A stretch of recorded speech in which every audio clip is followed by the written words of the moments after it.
rakyat, ini Indonesia aku titip, kata Allah. Ini negara besar dan kaya.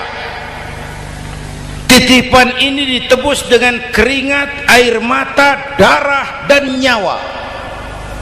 Ini bedanya. Malaysia memang merdeka tapi diberi Inggris. Singapura merdeka diberi Inggris. Indonesia merdeka, keringat, air mata, darah, dan nyawa. Ini negara aku titip, kata Allah. Ini negara besar dan kaya. Buminya subur. Di atas perut buminya segala tanaman hidup. Di bawah perut buminya ada gas, minyak, batu bara. Lautnya kaya, hutannya kaya. Kekayaan negeri ini harus digunakan bagi sebesar-besar kemakmuran rakyat. Itu amanat konstitusi. Disalahgunakan, dikorupsi, yang nitip marah. Yang nitip marah. Kalau dia marah, dia suruh makhluknya yang lain negur.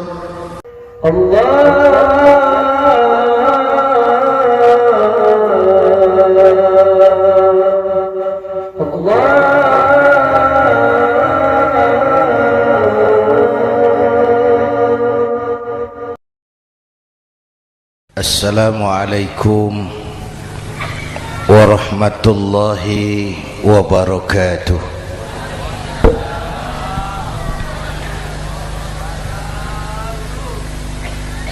Alhamdulillahi wa kafa, wassalatu wassalamu ala sayyidina Muhammadin al-Mustafa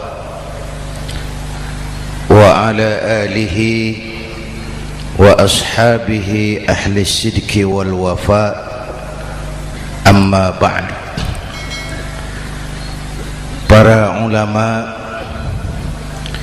para habaib, para masyayikh yang saya muliakan, yang terhormat Bapak Kapolres dan Bapak Dandim,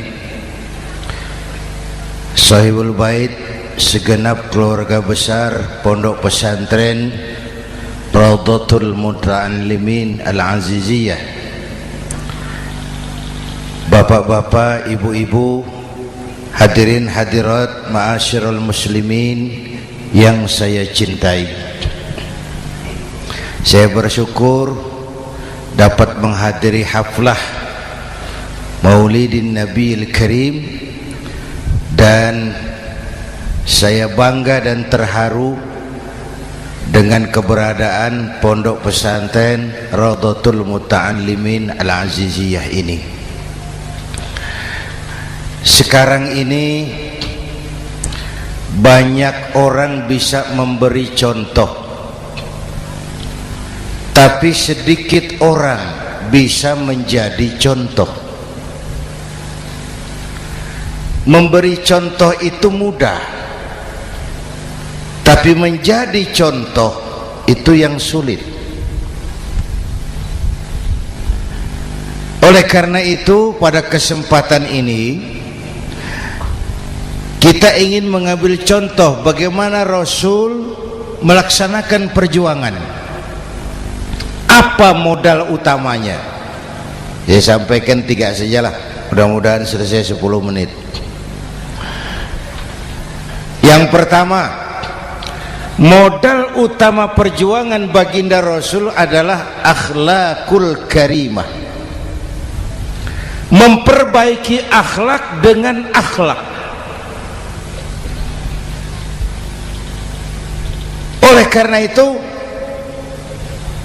Suramadu sudah selesai.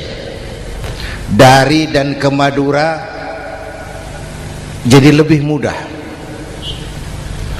Bahkan Madura akan jadi daerah industri. Tetapi yang kita ingin, Madura tetaplah Madura. Akhlak tidak boleh berubah. Zaman boleh berubah, akhlak tidak. Masa boleh berganti, tapi keyakinan tidak boleh mati. Nah soalnya adalah kepada siapa kita harus berakhlak. Kita itu kan harus berakhlak kepada dua. Kita harus berakhlak pertama kepada Allah. Ini yang terpenting. 13 tahun Rasul berjuang di Mekah hanya memperbaiki akhlak kepada Allah, menanamkan tauhid, meluruskan akidah, membangun keyakinan. 13 tahun di Mekah itu dengan perhitungan kalau fondasi kuat bangunan aman, kalau fondasi melenceng bangunan bengkok, kalau fondasi rapuh bangunan runtuh. Bangunan bagaimana fondasinya, orang hidup bagaimana imannya. Kekuasaan dan jabatan baru ada manfaatnya kalau dipegang tangan orang beriman. Kalau tidak, yang muncul Fir'aun. Harta baru terasa manfaatnya kalau dipegang tangan orang beriman. Itulah sebabnya bangsa kita ini bukan cuma perlu orang pintar, kita perlu orang benar. Bahkan di masyarakat lebih baik benar tidak terlalu pintar ketimbang pintar tapi tidak benar.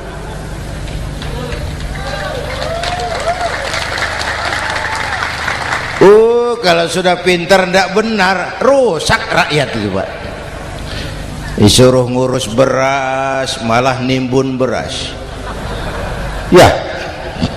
Disuruh ngurus laut jadi bajak laut. Disuruh ngurus hukum, bikin hukum seperti pisau, tajam ke bawah, tumpul ke atas. Kalau yang kecil salah, hukum cepat-cepat ditegakkan. Yang besar salah, diam pura-pura tidak mengerti. Itu yang melukai rasa keadilan.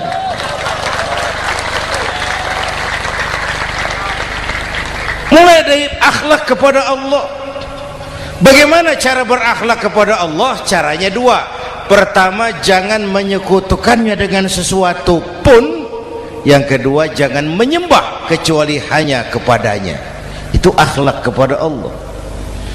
Konsisten, disiplin. Saya bersaksi tiada Tuhan selain Allah, maka saya tidak akan menyembah kecuali hanya kepada Allah. Saya tidak akan takut kecuali hanya kepada Allah. Saya tidak akan minta tolong kecuali hanya kepada Allah. Saya tidak akan melarikan persoalan kecuali hanya kepada Allah. Saya bersaksi Nabi Muhammad utusan Allah, Nabi terakhir. Tidak ada Nabi sesudah Nabi Muhammad. Harga mati, titik. Disiplin. Ada yang mengaku jadi Nabi, wajib tidak percaya. Disiplin. Sekarang ini kan bangsa kita disiplinnya lemah. Korupsi agak sulit diberantas karena pejabat kita takut atasan tapi nggak takut Tuhan.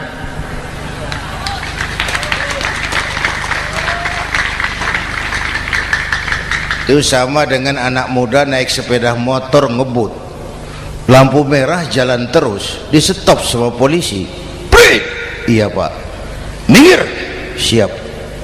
SIM ada Pak. SNK ada Pak.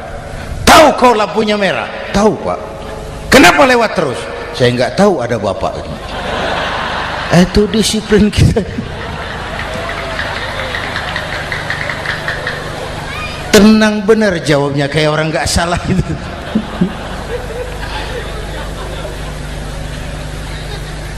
Iman. Apalagi belakangan ini saya sering bilang gini Pak, ini humor tapi agak tasawuf. Orang yang paling tenang hidupnya itu tukang parkir. Coba lihat tukang parkir, walaupun mobil banyak, mereknya bagus-bagus, tidak pernah sombong. Tenang ini, tenang. Nanti mobil pergi satu demi satu, habis sama sekali, dia tidak sedih. Tenang. Mobil banyak tidak sombong, mobil habis tidak sedih. Apa rahasianya? Ternyata, nih tasawufnya di sini. Tukang parkir tidak merasa memiliki, tapi merasa dititipi. Wah, itu. Siapa saja yang merasa memiliki, bersiaplah kehilangan, dan itu menyakitkan. Tapi kalau merasa dititipi, jabatan, harta, anak, istri, semua titipan, hiduplah seperti tukang parkir. Pertama, titipan tidak boleh bikin kita sombong. Dititipi kok sombong, tidak pantas. Ya, Pak Zainuddin titip mobil ya, silakan. Yang punya mobil pergi, saya petatang peteteng. Tidak pantas dititipi kok sombong. Ada orang dititipi jabatan oleh Allah sombong, dititipi sombong. Ada enggak pejabat sombong? Ada, namanya Fir'aun. Tuh pejabat-pejabat sombong anak buah Fir'aun semua.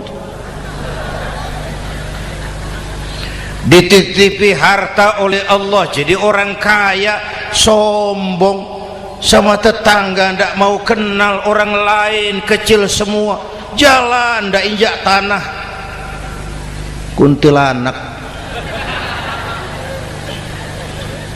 Yang kedua penting, titipan harus dijaga baik-baik. Kalau tidak, yang nitip marah, yang nitip marah. Pak, titip sepeda motor, silakan. Waktu diambil sepeda motor, kaca spion pecah, knalpot hilang, bemper hancur, marah ndak yang nitip? Marah. Saya kan titip, kenapa ndak dijaga baik-baik?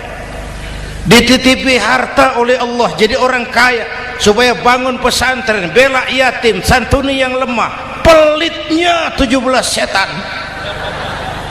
Yang nitip marah. Dititipi jabatan oleh Allah, isinya korupsi saja, yang nitip marah. Nah, saya mau kasih lihat sekarang, Allah titip Indonesia. Allah titip Indonesia. Hai rakyat, ini Indonesia, aku titip, kata Allah. Sebentar, ada meja mau naik. Silakan Mas. Iklan. Ya, terima kasih. Jangan disangka kalau disediakan air teh pidatonya jadi lama. Dekorasi ini kok. Sampai mana tadi? Hai rakyat, ini Indonesia, aku titip, kata Allah. Ini negara besar dan kaya. Titipan ini ditebus dengan keringat, air mata, darah, dan nyawa. Ini bedanya. Malaysia memang merdeka, tapi diberi Inggris. Singapura merdeka, diberi Inggris. Indonesia merdeka, keringat, air mata, darah, dan nyawa. Ini negara aku titip, kata Allah.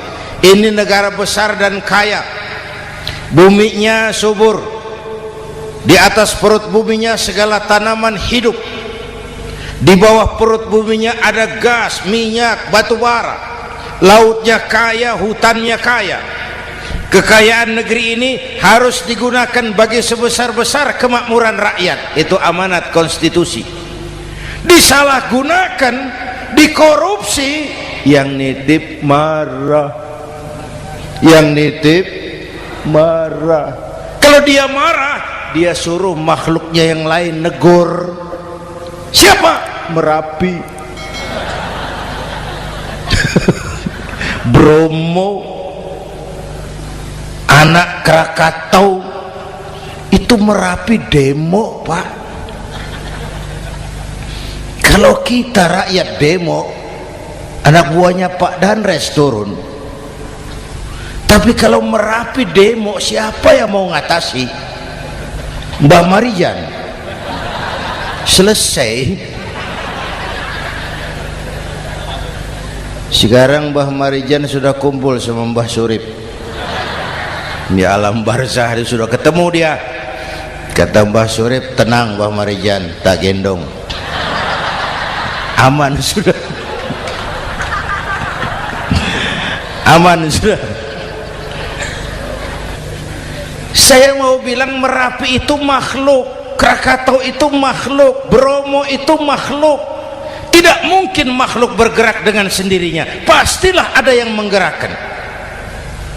Maka baik-baiklah sama yang bikin angin supaya bertiupnya sesuai keperluan, baik-baik dengan yang bikin air supaya datangnya sesuai kebutuhan, baik-baik sama yang bikin gunung supaya meletusnya pelan-pelan.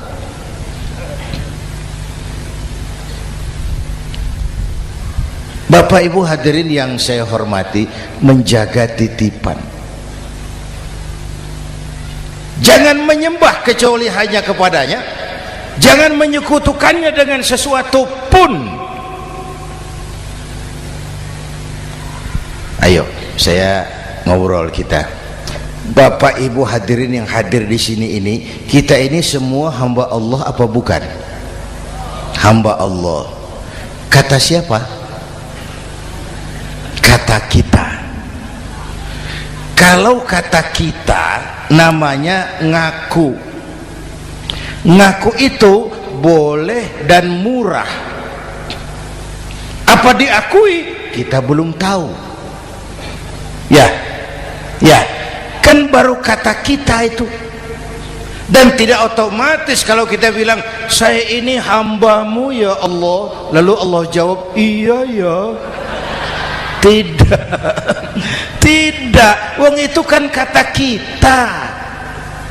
Saya hamba Allah, kata saya. Berapa banyak orang perbuatannya, ucapannya berkata saya hamba Allah, perbuatannya menyatakan dia hamba setan, hamba nafsu, hamba dunia, budak jabatan. Tidak sesuai ucapan dengan perbuatan. Jadi hamba Allah tuh nggak mudah, digojlok, diuji. Coba lihat, yang jelas diakui sebagai hamba itu baru satu yang kita peringati ini, baginda Nabi. Allah mengakui kapan? Waktu menceritakan Isra dan Mi'raj. Apa yang dipakai kalimat? Subhanallazi asra bi'abdih. Maha suci Allah yang telah menjalankan hambanya. Hambanya Muhammad itu hambaku, aku jalankan dia. Allah mengakui. Kapan kalimat ini turun?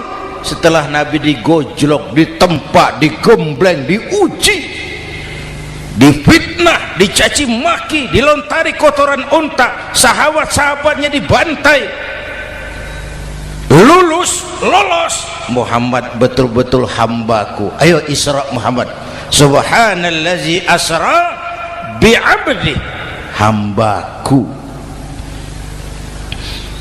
Jadi kalau mau jadi hamba Allah ya diuji, digojlok, digembleng.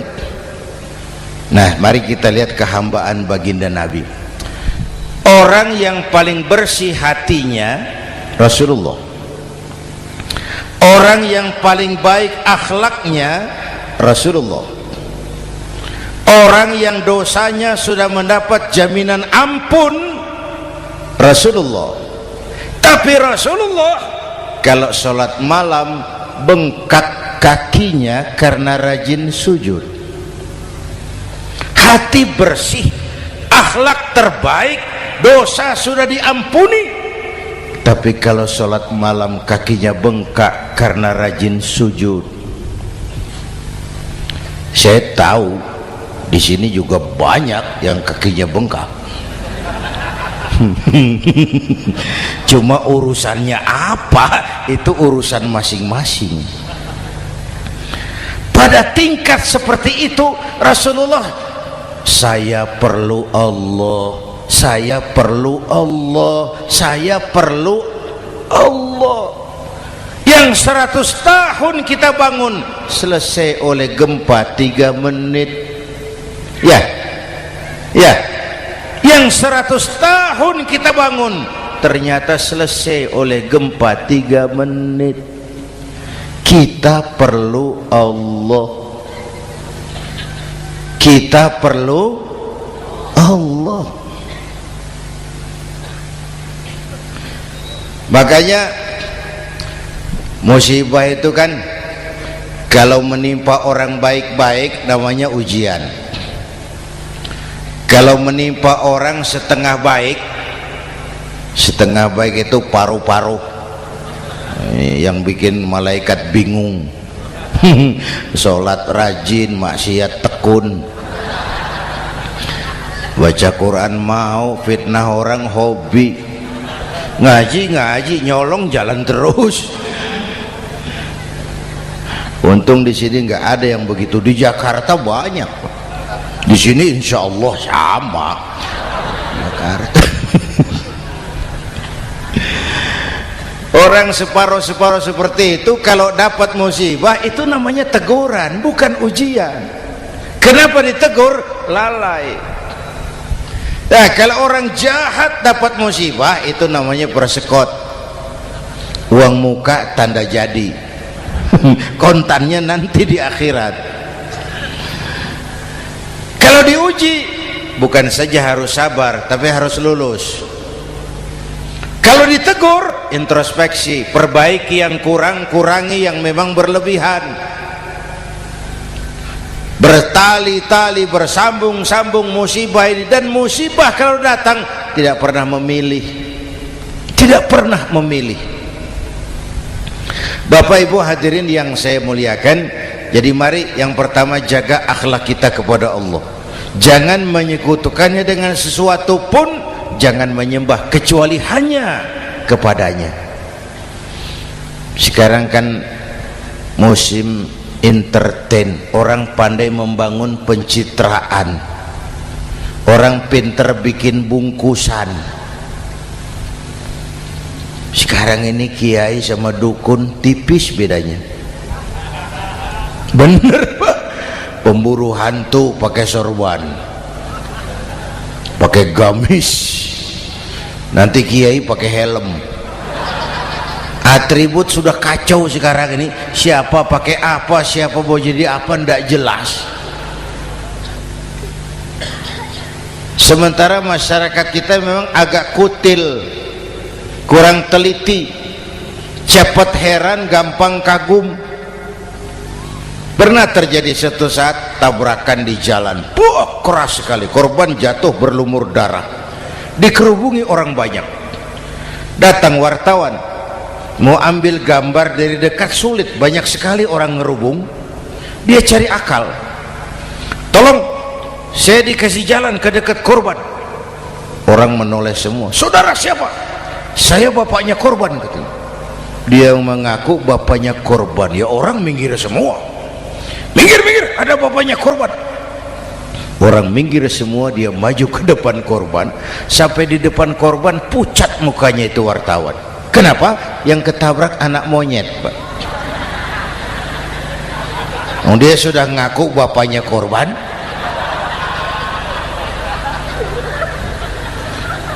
Ini cerita pendek tapi pesannya dalam. Kalau belum kenal benar jangan cepat-cepat ngakui. Ya, rakyat harus cerdas sekarang ini. Emas pasti kuning, benar itu? Apa semua yang kuning pasti emas? udah cerdas lah itu, udah cerdas lah itu. Hati-hati, ini zaman pencitraan. Orang pandai bikin bungkusan. Oleh karena itu kita juga harus punya filter supaya tidak hanyut oleh kedangkalan-kedangkalan pencitraan itu. Satu itu akhlak kepada Allah. Yang kedua, kepada siapa kita berakhlak? Kepada sesama manusia. Kepada sesama manusia itu siapa? Pertama, sesama muslim. Malam ini saya hadir di sini, saya tidak merasa tamu. Saya hanya keluarga di tengah keluarganya. Bahwa saya lahir di Jakarta itu sih kebetulan, saya nggak pesan. Yang kita tidak pesan jangan diributkan, wong kita nggak pesan. Warna kulit seperti ini kita nggak pesan, dari suku apa lahir kita nggak pesan, potongan seperti ini kita nggak pesan. Islam membebaskan manusia dari ras diskriminasi. Pada waktu yang bersamaan Islam mengangkat harkat, derajat, martabat kaum wanita. Ini kasihan dari tadi nggak diajak ngomong nih. Pada waktu yang bersamaan Islam mengangkat harkat, derajat, martabat kaum wanita. Tuh, ibu-ibu mestinya lebih terima kasih sama Rasulullah. Sebelum Rasulullah datang, nasib perempuan menyedihkan, dilecehkan, harganya murah. Sebelum Rasulullah datang, murah. Sebelum Rasulullah datang, murah. Coba lihat wanita sebelum Islam, sedih, dilahirkan hanya untuk melahirkan, alat pemuas nafsu. Kalaupun berperan, peranannya cuma segitiga, dapur sumur kasur, kasur sumur dapur, putar-putar di situ saja. Nggak usah di Arab, dunia, di Jawa, raja-raja Jawa sebelum kenal Islam seenaknya ngumpuli perempuan kan, selirnya yang 30, 50. Sultan-sultan di Turki piara harem ratusan orang perempuan. Kaisar terakhir dinasti Ming Cina bangun istana 1000 kamar, istrinya 1000. Innalillahi wa inna.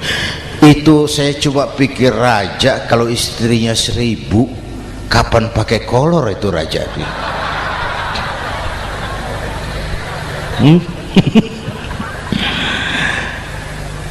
Rasulullah datang terenyuh, an-nisa imadul bilad, perempuan jangan diperlakukan begitu, perempuan tiang negara. Kalau baik perempuan baik negara, kalau rusak perempuan hancur negara. Waktu ditanya, ya Rasul, siapa yang paling harus saya taati di dunia? Ibumu. Setelah itu siapa lagi?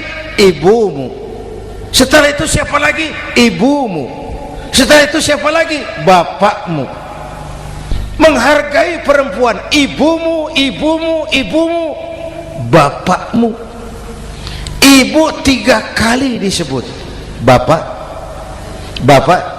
1 kali, ibu 3 kali, bapak 1 kali, ibu 3, bapak 1 bapak.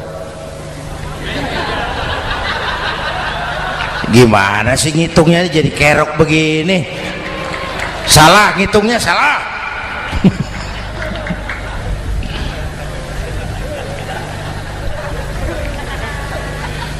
Lalu dicairkan kehidupan kemasyarakatan di masjid. Masya Allah, masjid itu pendidikan demokrasi betul. Pertama, siapapun masuk masjid copot sandal, buka sepatu. Benar itu? Ini masyarakat yang mau kita bangun. Tidak ada warga negara kelas 1, semua sama. Lurah masuk masjid buka sepatu, Camat masuk masjid buka sepatu, mat. Gubernur masuk masjid buka sepatu, Nur. Nikmatnya masyarakat masjid, nikmatnya masyarakat masjid. Coba binatang saja harganya tidak sama toh. Sapi yang mahal, yang gemuk, betul, karena harga sapi pada dagingnya. Makin gemuk sapi makin mahal harganya. Tapi ada burung perkutut lebih mahal dari sapi, padahal dagingnya sedikit, betul. Kenapa harganya lebih mahal dari sapi? Harga perkutut suaranya. Di mana harga manusia? paling gemuk, silahkan bersaing dengan sapi. Maaf.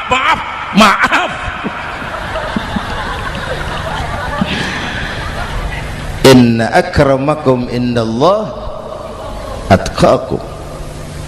Masyarakat masjid sudah coba sandal, buka sepatu, sudah masuk ke dalam sholat berjamaah. Kalau sudah ke dalam sholat berjamaah, tidak pernah kita usil dari mana orang datang, yang penting kemana dia menghadap. Itu masyarakat masjid. Dari mana kamu? Dari kidul Pak, madhab ngulon. Kamu dari mana? Dari lor Pak, madhab ngulon. Kamu dari mana? Dari kulon, madhab ngulon juga. Ini kan konsep Bhinneka Tunggal Ika. Dari manapun orang datang, apapun warna kulitnya, dari suku apapun ia dilahirkan, kalau akidahnya sama, itu saudara kita. Lalu sholat berjamaah, apa itu? Hidup bermasyarakat, berbangsa dan bernegara. Harus ada imam, harus ada makmum. Kenapa? Ini saya harus agak hati-hati, pakai sarung angin ini. Apa tadi, ngomong apa saya? Sholat berjamaah, bermasyarakat, berbangsa dan bernegara. Ada imam, ada makmum. Siapa makmum? Kita ini rakyat. Siapa imam? Para pemimpin negara. Apa bedanya? Imam harus dipilih, makmum nggak usah. Coba baca kitab fikih yang setebal apapun, nggak ada bab pemilihan makmum. Nggak usah, makmum nggak usah dipilih. Orang buta boleh jadi makmum, orang bisu boleh jadi makmum, tukang mabuk boleh jadi makmum, tapi tidak tiap orang boleh jadi imam. Imam harus dipilih. Siapa yang jadi imam? Pertama, a'lamuhum, orang yang paling alim di kampungmu, angkat jadi imam. Yang paling alim, bukan yang paling tua. Yang paling alim, tahu urusan, punya konsep, punya visi dan misi, mengerti negara ini mesti dibawa kemana, jalan keluarnya apa, angkat jadi imam. Pak, ada dua orang Pak, alimnya sama, yang mana yang dipilih?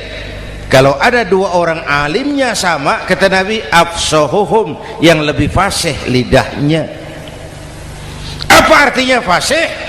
Nyambung sama rakyat, tahu apa yang dimaui rakyat, nyambung. Tidak sah orang fasih bermakmum kepada imam cedal.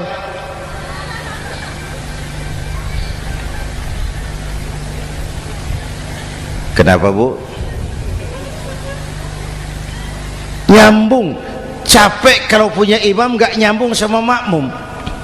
Makanya kalau sudah jadi imam, pesan Nabi apa? Idza amma ahadukumun nasa falyukhaffif.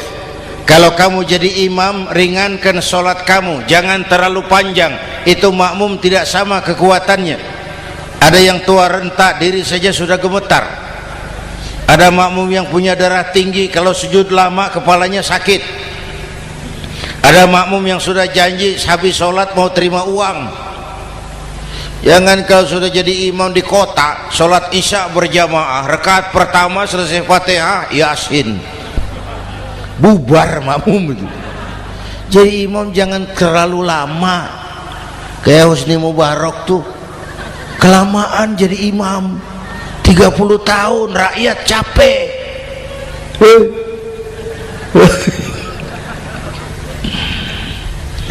Bapak Ibu hadirin yang saya hormati, nah masyarakat Islam ini loyal, taat, setia. Kapan? Kalau imamnya benar.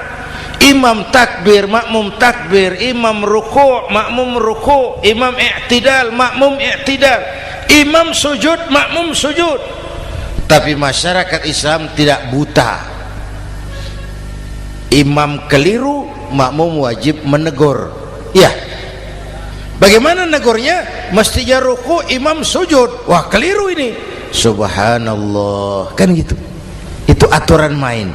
Tidak boleh imam keliru makmum emosi, main pegang mam, hoi salah, hoi, kacau sholat.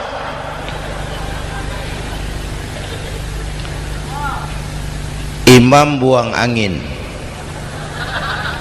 apa makmum lalu berkata, demi kesetiaan saya kepada imam, imam buang angin, saya lebih keras lagi. Goblok. Iyyaka na'budu wa iyyaka nasta'in. Sampai situ imam buang angin, minggir, tidak usah ribut. Yang di belakang satu orang maju ke depan, lanjutkan pekerjaan imam. Yang penting imam tahu diri, buang angin, minggir. Ini negara rusak karena imam sudah buang angin. Tenang aja, kayak orang nggak salah itu loh.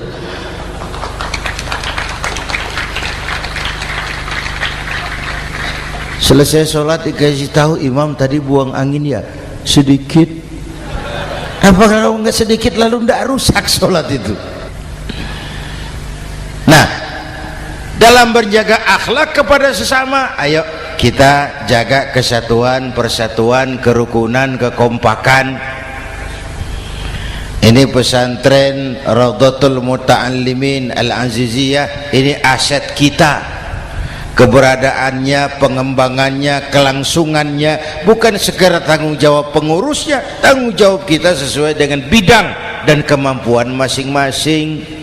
Yang punya jabatan bantu dengan wewenangnya, yang punya harta bantu dengan uangnya, yang punya tenaga bantu dengan tenaganya, yang bisa doa bantu dengan doanya, yang tidak bisa apa-apa bantu dengan diam. Diam saja lumayan loh itu membantu. Bapak Ibu hadirin yang saya hormati, saya ingat almarhum Panglima Besar Sudirman pernah bilang, kamu itu kalau mau menang harus kuat, kalau mau kuat harus bersatu, kalau mau bersatu hidupkan semangat silaturahmi. Mau menang harus kuat, mau kuat harus bersatu, mau bersatu hidupkan silaturahmi. Bapak Ibu hadirin, rukun antar umat seagama. Beda pendapat boleh, marah jangan. Kalau di Jakarta kan sekarang lagi musim apa itu wahabi yang bid'ah, sedikit bid'ah itu. Saya sih bilang yang suka tahlil bagus, terusin.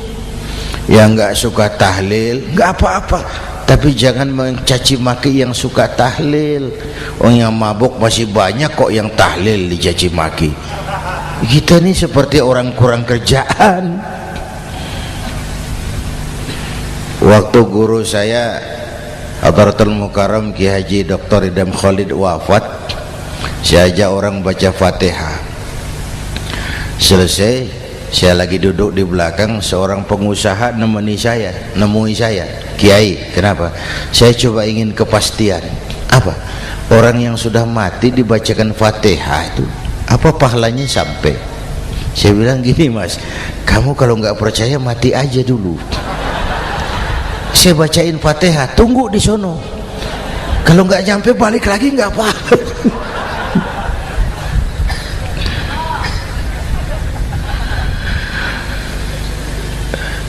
Depan rumah saya itu ada masjid, Pak, pakai beduk seperti itu. Ada teman saya, Kiai, pakai beduk masjidnya. Iya pakai. Kan Rasulullah enggak pakai. Enggak memang. Bid'ah tuh. Loh, siapa bilang? Beduk itu bukan agama, itu budaya, tanda masuk waktu. Bukan manggil orang sholat. Manggil orang sholat pakai azan. Tanda masuk waktu, itu hebatnya Wali Songo, pakai beduk. Kalau nggak mau pakai beduk boleh, teriak-teriak juga boleh. Maghrib, maghrib, boleh. Tapi Wali Songo kan bijaksana, pakai beduk saja, sekali pukul satu desa dengar. Itu bijaksananya dakwah Wali Songo. Kalau beduk dianggap bid'ah, miskin kita. Itu budaya. Seperti sepeda motor, itu budaya. Kalau beduk dianggap bid'ah, sepeda motor bid'ah tuh Rasulullah nggak pakai, jual, beliin unta.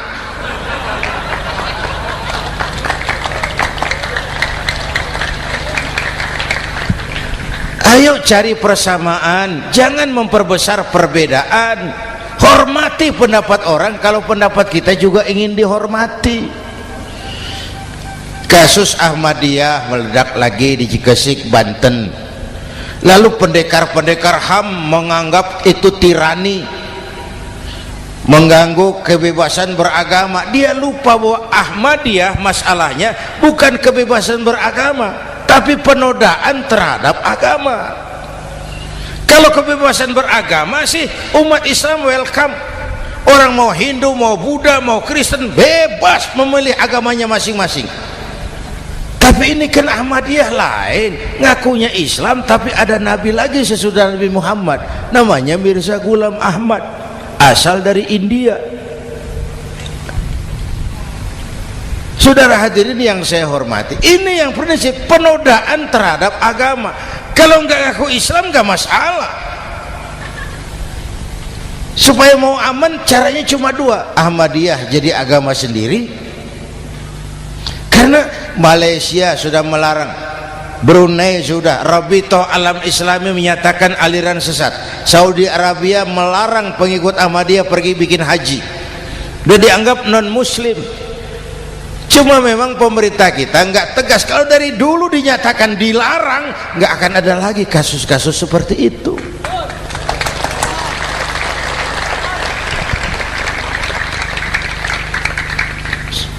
Nah, selain itu kita umat juga harus disiplin. Coba sudah berapa banyak nabi bermunculan di Indonesia. Dan Indonesia ini saya heran, Indonesia ini pasar bagus, Pak. Kalau ada nabi, ada aja pengikutnya, saya heran tuh. Indonesia ini pasar bagus. Ada Ahmad Musaddiq Al-Qiyadah, jadi nabi. Konsultan bulu tangkis jadi nabi. Dapat wahyunya di Bogor. Ditangkap polisi 4 tahun.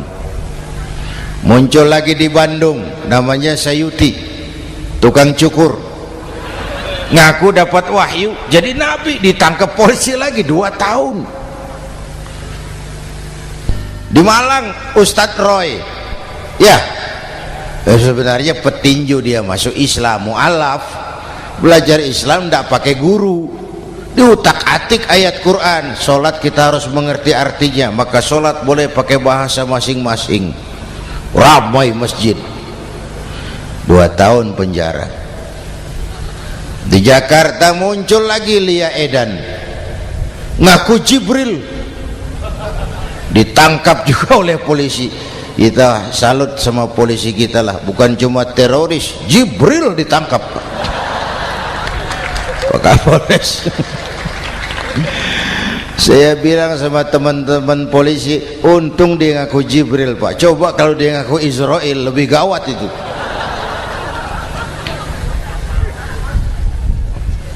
Yang parah, antara Cirebon Losari, dia perbatasan Jawa Tengah Jawa Barat, pernah muncul agama baru namanya agama Jasun, agama Jawa Sunda, agama Jasun Jawa Sunda. Yang jadi nabi Tugimin. La haula wala quwata. Saya bilang ini jangan jadi nabi, jadi kiai juga nggak angker ini. Al Mukarram Bapak Kiai Tugimin, nggak enak. Yang lebih ndak enak selawatannya loh itu. Kalau kita kan tadi nikmat tuh, ya Habibi ya Muhammad, nikmat rasanya itu. Coba ganti sama yang tadi, wah enggak, ya Habibi ya Tugimin, enggak enak itu, Pak.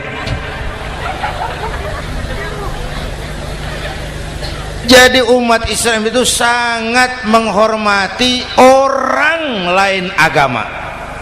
Soal agama orang lain, lakum dinukum, awas hati-hati kalimatnya, kita menghormati orang lain agama.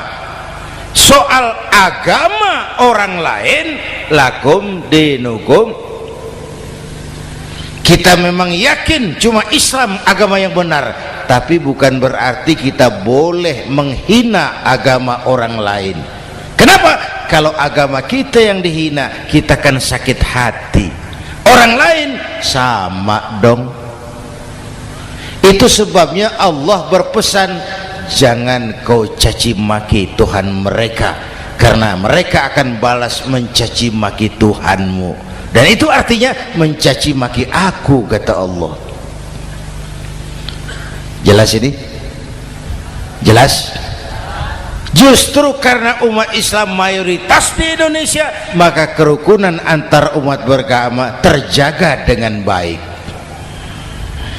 Kalau umat Islam mau main kasar, mau main kayu, mau main keras, umat Islam ini 85%, yang lain pasti selesai. Saya jamin selesai. Tapi kan tidak. Kita sadar betul ini negara Pancasila. Kita sadar betul bahwa kita harus menghargai orang lain agama, menjaga kerukunan, rukun antar umat beragama. Yang ketiga, rukun antar umat beragama dengan pemerintah. Dulu kiai saya bilang, sultanun zulum khairum min fitnatin tadum. Pemerintah yang jelek pun sebenarnya masih lebih lumayan ketimbang tidak ada pemerintahan, kalau itu ukurannya. Coba umpama nanti Pak SBY sudah terlalu pusing, lalu pengumuman jam 000, seluruh rakyat Republik Indonesia saya umumkan mulai malam ini tepat jam 000 pemerintah bubar. Ayo bayangkan seperti apa kita tanpa pemerintah. Hukum rimba, yang kuat menekan yang lemah, yang kaya merampok yang miskin. Rumah saudara dirampok, lapor ke polisi, kata Kapolres, maaf polisi baru bubar. Hak asasi diinjak-injak, lapor ke pengadilan, pengadilan bubar. Masih ada pemerintah saja yang kuat suka menekan yang lemah, apalagi kalau tidak ada pemerintah. Karena itu ulama dan umara dua pilar utama. Kalau kuat keduanya, kuatlah masyarakat. Kalau rapuh keduanya, maka rapuhlah juga masyarakat. Bapak Ibu hadirin yang saya hormati, ini yang kedua, kita harus berakhlak kepada sesama. Yang ketiga, kepada siapa kita harus berakhlak? Kenapa? Iya, saya cuma lihat jam.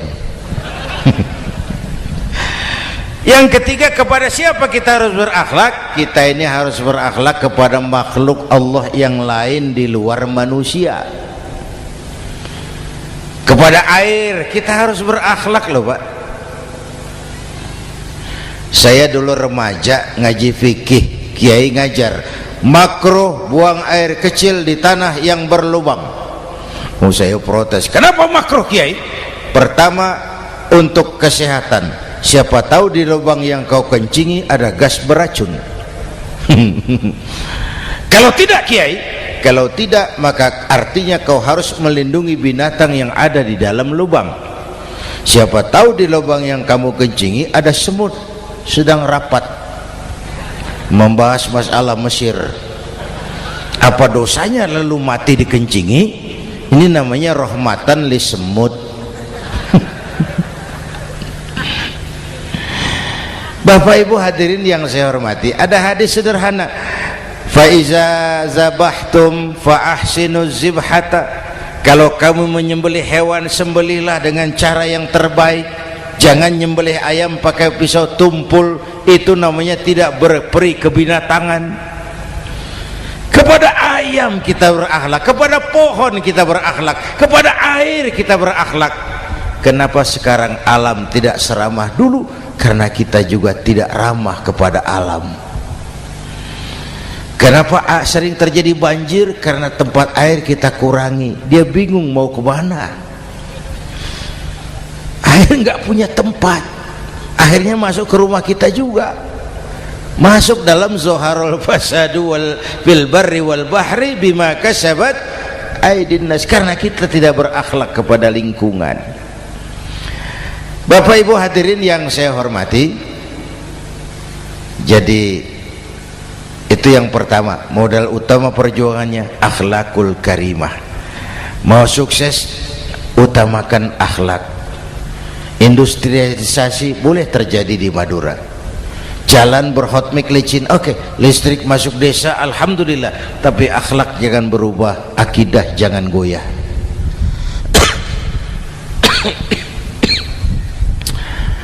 Teknologi tidak bahaya, yang bahaya orang yang menggunakannya. Wayang itu yang namanya cepot itu bisa selawat badar kalau yang megang Anom Suroto. Cepot bisa selawat badar kalau yang megang Anom Suroto. Wayang bagaimana dalangnya, teknologi bagaimana orang yang menggunakannya. Satu. Yang kedua, yang kita contoh dari baginda Rasul, beliau itu sejak kecil tidak dimanjakan, Pak. Lahir ke dunia tidak sempat melihat wajah bapak. Umur 6 tahun ditinggal ibu. Umur 9 tahun ngembala kambing, berniaga ke Syam. Syam itu Syria sekarang. Umur 9 tahun bisnis lintas negara dari Saudi ke Syria. Remaja tidak dimanjakan, kerja keras, peras keringat, banting tulang, tidak ada pekerjaan halal yang hina. Lahir pribadi yang tegar, mental yang tahan banting, manusia yang tidak cengeng karena sejak kecil ditempa oleh kesulitan. Jadi gini, orang itu kalau biasa susah, ketemu susah, ndak kaget, Pak. Mentalnya kuat. Saya santri biasa makan kangkung, datang ke rumah teman dikasih kangkung, loh makanan saya ini, dikasih daging ayam, nambah. Orang tuh kalau biasa susah enak. Saya santri biasa tidur di masjid, disuruh nginep di hotel, pules, Pak. Tapi yang biasa tidur di hotel suruh nginep di masjid, encok. Hidup ini perjuangan, mau sukses harus berani susah. Jangan seperti dulu nih cerita santri, ada santri beternak lebah, ambil madunya itu. Satu hari dia mau periksa sarang lebah, naik ke pohon pakai tangga, pakai sarung biasanya santri, dia lupa tidak pakai celana dalam, naik pohon periksa, entah bagaimana terpegang sarang lebah itu, berhamburan lebahnya keluar, salah satu masuk ke sarungnya, tergigitlah Al-Mukarramnya itu. Dia menjerit, aduh, jatuh berguling ke bawah. Sudah lama jatuh, dia buka sarungnya, dia lihat bengkak. Karena bengkak kan jadi besar, senang juga dia. Dia berdoa, ya Allah, hilangkan sakitnya, biarlah bengkaknya. Ini kan, ini doa orang nggak konsekuen.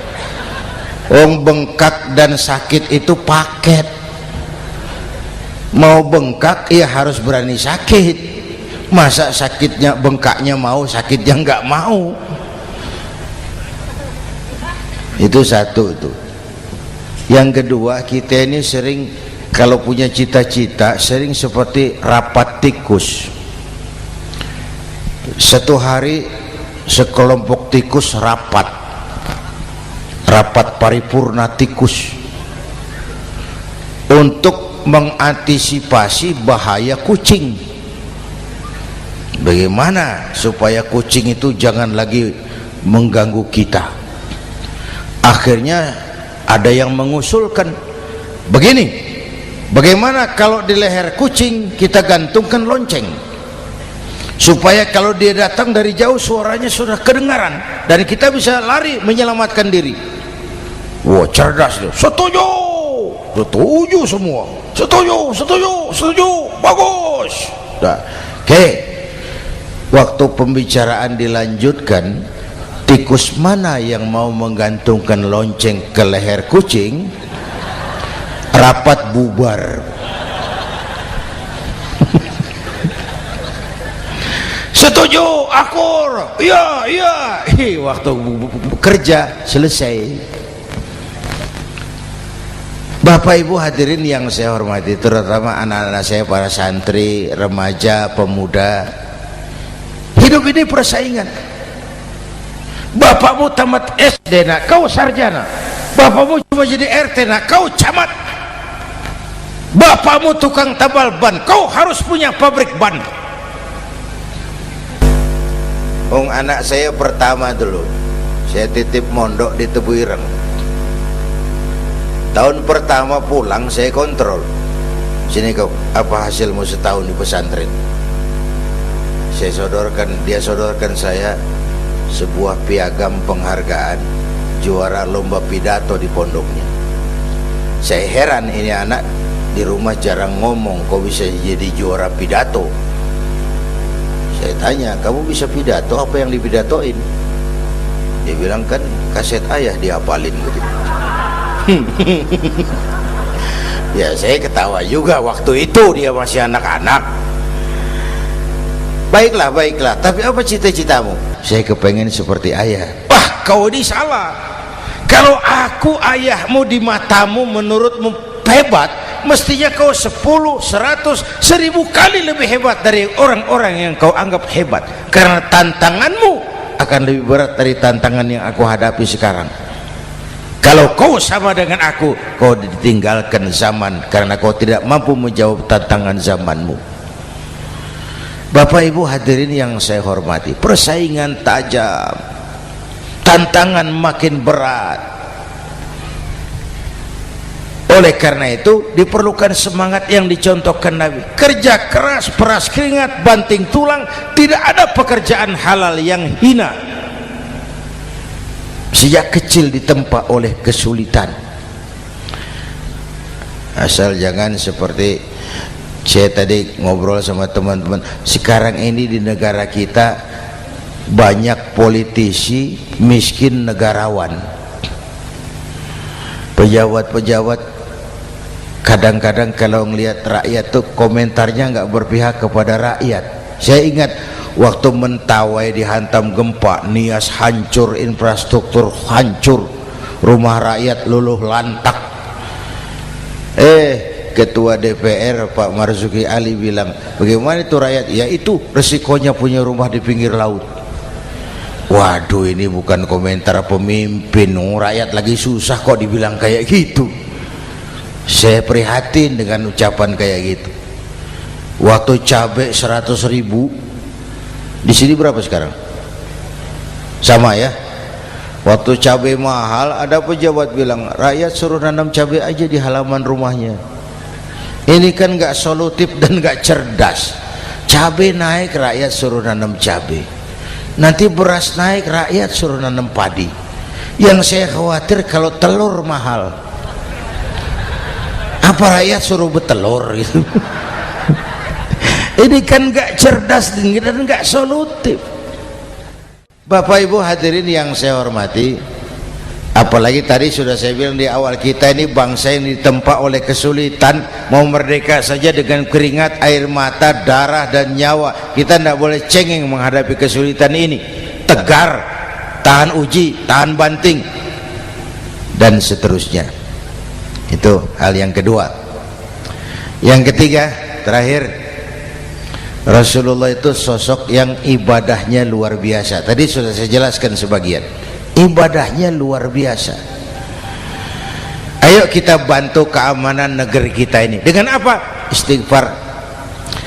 Wa ma kana Allahu mu'adzibahum wa hum yastaghfirun. Allah tidak akan turunkan bencana selagi di tengah mereka masih banyak orang-orang yang istighfar. Rasulullah yang dosanya sudah diampuni sehari 100 kali istighfar. Ayo kita ngobrol ini, Pak. saya ini Zainuddin ini kalau mengharap masuk surga dengan amal yang saya kerjakan sendiri, rasa-rasanya tipis harapan. Bener.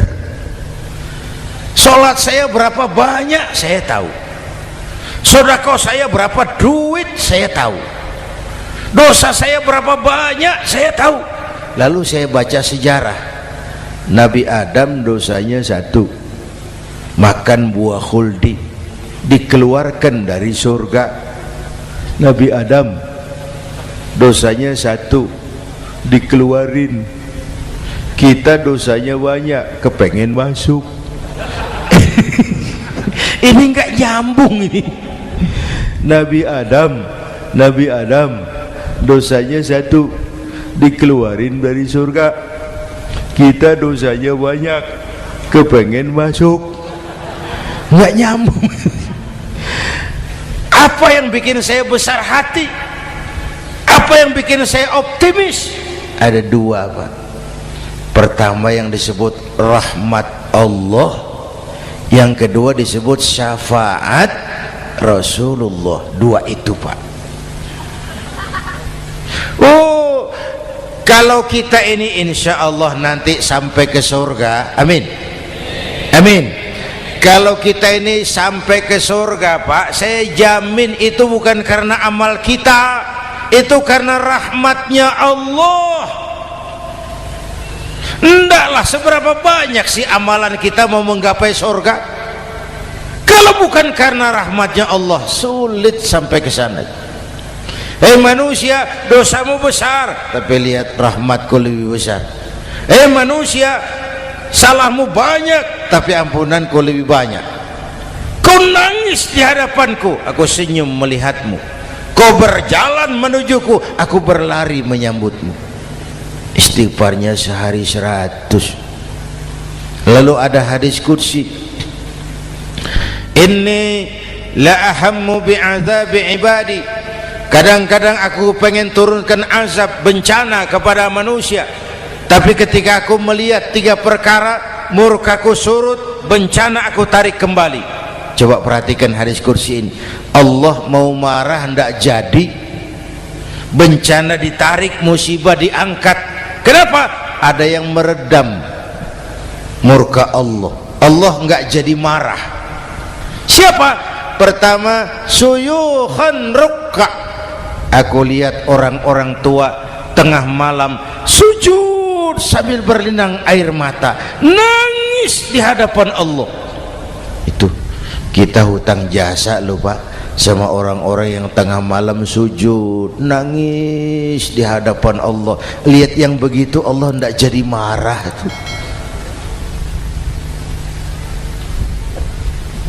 Saya tahu nih bapak-bapak nih, ibu-ibu kan suaminya sering bangun tengah malam ya, Bu, kencing. Bikin bingung malaikat. Sudah mau ditulis tahajud, kencing doang. Kata malaikat, sialan, hampir salah tulis.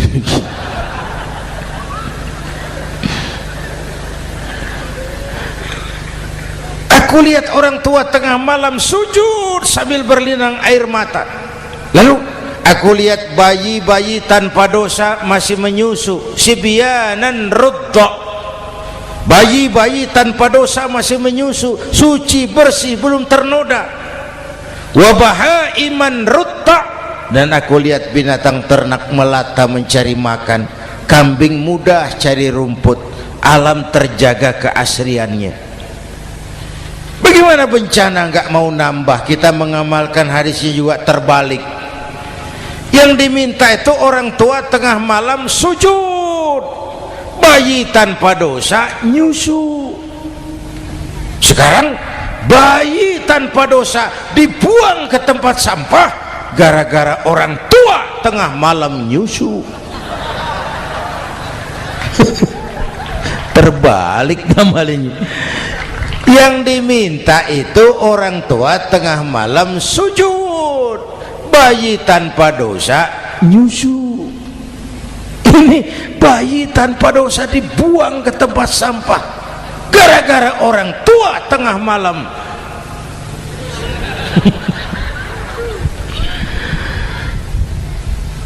Bapak Ibu hadirin yang saya hormati, rahmat Allah kita perlu. Yang kedua, syafaat Rasulullah. Mari saya cerita syafaat sedikit. Ini sudah jam 00:05 ya. Ini kalau hitungan Indonesia ini sudah ganti hari, Pak. Jadi inilah ceramah terpanjang di dunia. Bayangkan saya pidato dari hari Selasa sampai hari Rabu.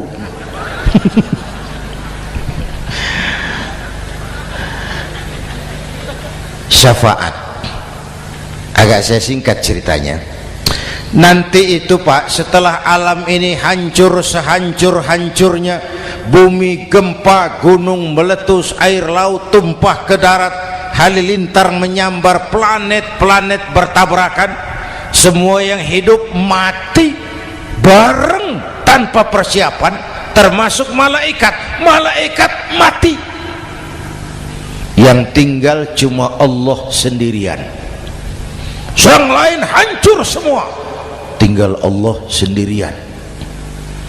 Allah patroli, berseru-seru, limanil mulkul yaum. Ahai, siapa penguasa hari ini? Mana Fir'aun yang ngaku Tuhan? Nongol kalau memang Tuhan. Mana Abrahat? Mana Namrus? Mana itu Benito Mussolini? Mana itu Adolf Hitler? Mana itu Hosni Mubarak? Penguasa-penguasa yang ngaku berkuasa nol kalau memang penguasa. Gak ada yang jawab Pak, semua sudah rebah. Allah lalu berkata, la ilaha illa ana. Ternyata tidak ada Tuhan lain selain aku. Allah sombong waktu itu. Kalau Allah sombong itu pantas. Hadis qudsi mengajarkan al-kibriya'u libasi. Sombong itu pakaianku, kata Allah. Cuma aku yang pantas pakai. Kamu manusia nggak pantas pakai pakaianku, kebesaran. Pakaian Allah mau dipakai. Sombong itu pakaian Allah, cuma Allah yang pantas pakai.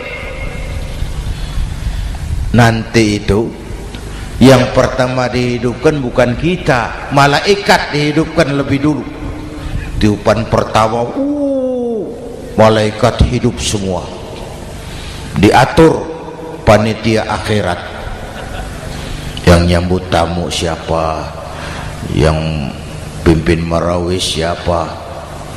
Malik siap, sediakan neraka. Aku mau bakar itu bajingan tengik yang waktu di dunia nggak mau sujud, jauh dari ulama, tinggal di masyarakat jadi biang kerok, sama yatim kejam. Sediakan neraka. Baik. Ridwan, iya, sediakan surga. Aku mau balas hamba-hambaku yang waktu di dunia rajin sujud, dekat dan cinta kepada ulama, santun kepada yatim, suka menolong orang yang memerlukan pertolongan. Baik. Jibril, Mikail, iya, ke surga.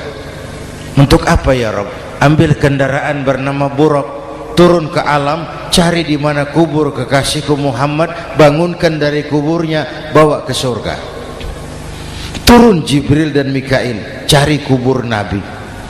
Wong alam sudah hancur-hancuran, jangan cari kuburan, cari bangkalan aja nggak ketemu. Bingung dua-dua. Jibril, sebelah mana kubur Nabi? Nggak tahu Mikail. Lalu dua-duanya sujud mohon pertolongan Allah. Dengan izin Allah terbuka kubur Nabi. Allahumma sholli alaihi wa ala alihi. Bangun dari tidur seperti orang bangun dari kubur seperti orang bangun tidur. Nabi mengusap mata, menoleh ke kanan Jibril, menoleh ke kiri Mikail. Lalu tanya, ayu yaumin hadza ya Jibril? Ini hari apa Jibril? Ini hari apa? Hadza ma wa'ada ar-Rahman. Ini hari yang dijanjikan Allah Muhammad. Ini kiamat. Kiamat Jibril, kiamat. Jibril, kalau memang ini hari kiamat, aina ummati? Umat saya mana Jibril? Umat saya mana? Allah Karim. Belum pernah saya lihat di dunia ada satu pemimpin yang begini besar cintanya kepada umatnya seperti baginda Rasul. Dari dunia sampai akhirat beliau cinta kita. Dari dunia sampai akhirat beliau bela kita. Bangun dari kubur, tahu hari sudah kiamat, yang pertama ditanya, aina ummati? Umat saya mana Jibril? Kita yang ditanya. Kalau saya yang pertama dibangkitkan dari kubur, lain pertanyaannya. Ini hari apa Jibril? Kiamat Zainuddin. Oh, bini saya mana Jibril?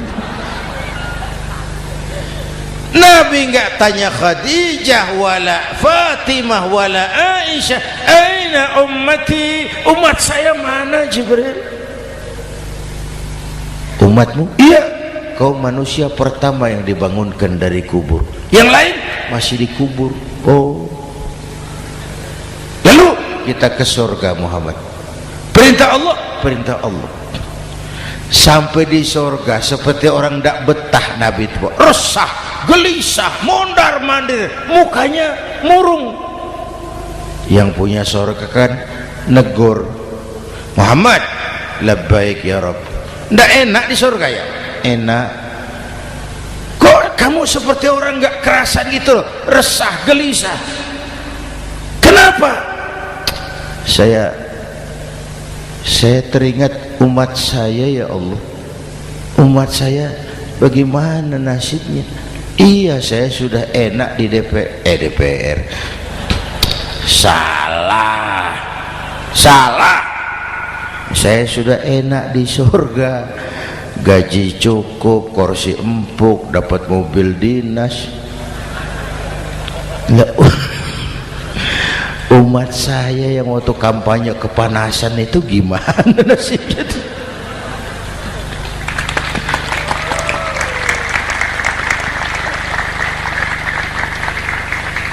Makanya dulu di Senayan, di depan kantor DPR tuh banyak tukang kaca jualan di situ. Saya bilang ini tukang kaca pintar dagangnya di situ. Pas, maksudnya supaya yang mau berkantor di situ ngaca dulu. Ya, wakil lurah pasti tidak lebih tinggi dari lurahnya. Wakil camat tidak lebih tinggi dari camatnya. Ini kenapa wakil rakyat kok selalu lebih tinggi dari rakyatnya?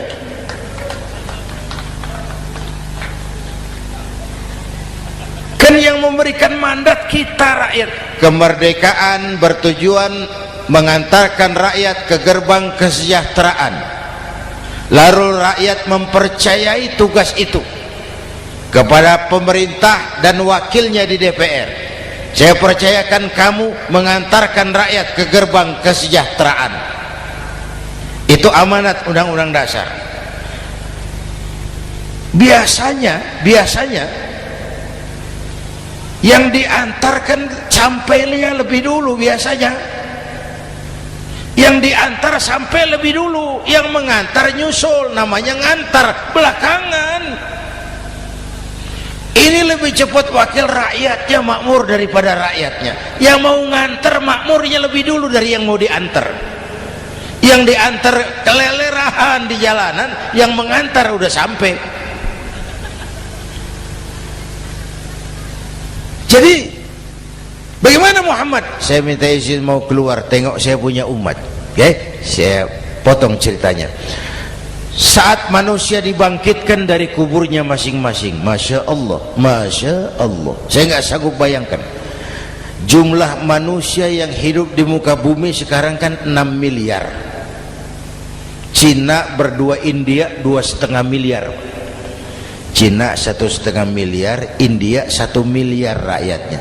Berdua sudah 2,5 miliar. itu kalau kencing bareng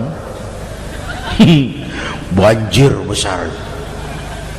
Bayangkan manusia dari awal sampai akhir berapa puluh miliar kumpul di padang mahsyar. Subhanallah, sibuk, panik, bingung mau disidang di hadapan Allah. Sebagian kumpul di pojokan berunding, kita mau disidangi, terus ayolah kita cari bantuan. Kemana? Adnan Buyung. Begini, kita ini kan anak cucu Nabi Adam, pantas dong kita minta tolong sama beliau. Yuk, setuju, berangkat cari Nabi Adam. Ya Adam, anta abal bashar. Adam, tuan datuknya manusia, kami cucu kamu, anak turunan kamu mau disidang, tolong kami Adam, tolong. Kata Nabi Adam, Quraisy mas, rombongan Jawa aku naik mumet lagi sama Nabi Nuh saja. Nuh bilang tidak bisa, saya juga punya masalah, pernah minta obat ditenggelamkan. Ibrahim barangkali, semua Nabi hand up, angkat tangan. Dikala itu yauma la yanfa'u malun wala banun, di mana harta tidak ada lagi artinya, anak-anak tak jadi beban, tiap orang sibuk dengan urusannya sendiri-sendiri. Saat itu ada satu pemimpin, Allahumma salli alaihi wa ala alihi, diizinkan Allah. Dikala semua nabi yang lain angkat tangan hand up, beliau malah ummati ana laha, ta'ali ummati, ta'ali ummati, umatku sini, umatku sini. Beliau memanggil-manggil umatnya. Yang bagaimana yang dipanggil? Ada hadis, inna ummati ya'tuna yaumal qiyamah ghurran muhajjalin min atharil wudu.